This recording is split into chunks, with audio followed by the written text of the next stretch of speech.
Bonjour à tous, bienvenue sur Mathessa, ma chaîne de maths pour dédramatiser. Au programme aujourd'hui une notion de la classe de première extrêmement technique, la forme canonique. Vous avez peut-être vu déjà passer une leçon sur la classe de seconde sur la forme canonique. C'est facile à comprendre, la forme canonique fait le pont entre les identités remarquables de troisième et le discriminant, le delta, de la classe de première. On peut donc travailler ça soit en seconde, soit au début de la classe de première. Qu'est-ce que c'est la forme canonique? C'est finalement une autre façon d'écrire une expression du second degré, ax carré plus bx plus c. Mais pour cela, il faut d'abord au préalable définir quelque chose d'essentiel. Le petit a est nécessairement non nul. Parce qu'évidemment, si le petit a était nul, vous auriez plus une expression du second degré. Donc en fait, on va factoriser, on va forcer la factorisation par ce petit a, et on a le droit de factoriser par a, puisque justement, il n'est pas nul.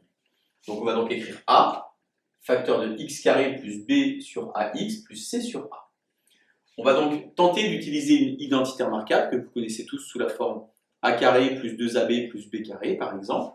Eh bien, pour avoir ceci, on va dire que ici, j'aurai 2 fois b sur 2a. Vous voyez que 2 fois b sur 2a, finalement, ça fait pareil que b sur a. Si je veux faire apparaître une identité remarquable, il faut donc que j'ai a carré plus 2ab plus b carré. Or, ce nombre-là au carré, il n'y est pas. Eh bien, c'est pas grave, je le rajoute. Mais si je l'ai rajouté, j'ai faussé mon égalité, donc je m'empresse de l'enlever, comme ceci. Alors, il y a des élèves qui se demandent, mais pourquoi vous faites ça? Puisque pourquoi rajouter un nombre pour l'enlever?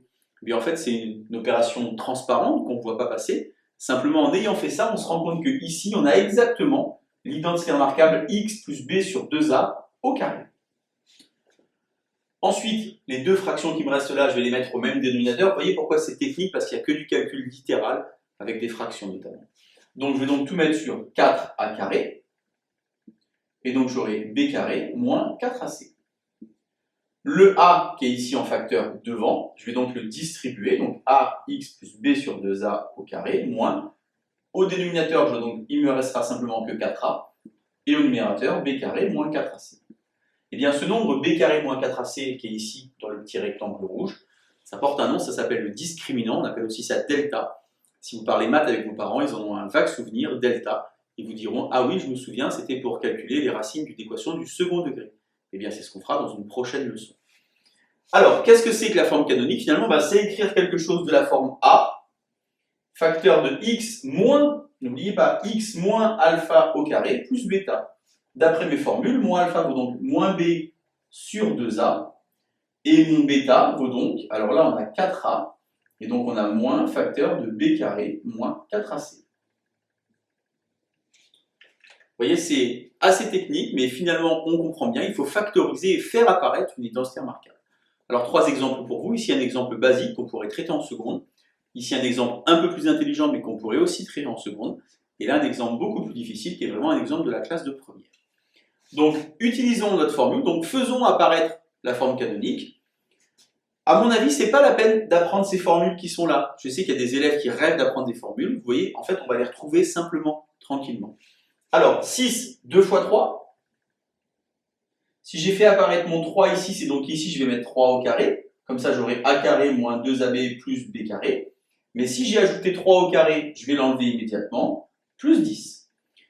Les erreurs habituelles des élèves, c'est qu'en fait, ils mettent le moins ici. Là, le moins, il n'est pas pris dans le carré. Quand je vais l'élever au carré, il ne va pas devenir plus. Il va rester moins 3 au carré. Donc, je vais obtenir x moins 3, le tout au carré. Moins 3 au carré, ça fait moins 9. Moins 9 plus 10, ça fait plus 1. Et donc, je vois apparaître donc ma forme canonique, qui est ici. Alors, vous voyez que le a, ici, il vaut 1. Il est unitaire.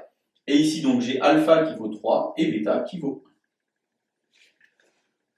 1. Alors, vous verrez à quoi ça sert la forme canonique. Ça sert notamment à construire le tableau de variation grâce aux éléments alpha et bêta de la fonction ax carré plus bx plus c.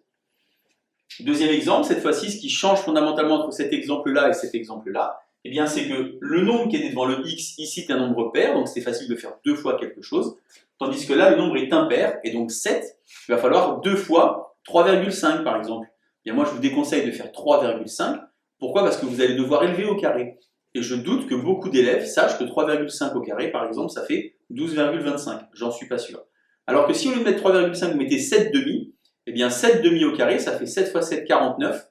2 fois 2, 4, 49 quarts.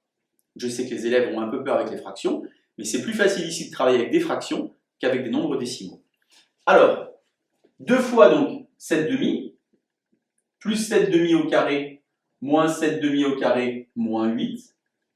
On va donc avoir x plus 7 demi le tout au carré. Et là, il faut donc mettre ces deux nombres-là au même dénominateur. Donc on a donc dit 49 quarts.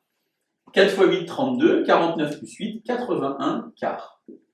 Alors je fais attention parce que la forme canonique, regardez bien, c'est x moins quelque chose. Or là-bas, j'ai x plus. Eh bien, c'est pas grave, j'aurai x moins 7 demi, moins 81 quarts.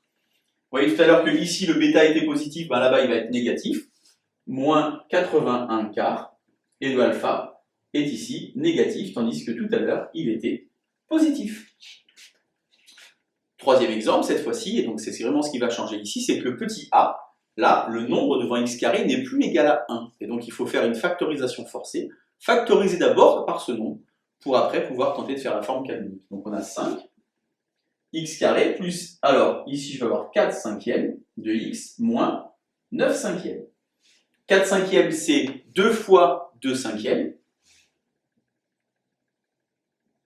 J'ai donc ce 2 cinquièmes que je vais élever au carré, plus 2 cinquièmes au carré, moins 2 cinquièmes au carré, moins 9 cinquièmes. J'ai donc finalement 5 facteurs de x plus 2 cinquièmes au carré.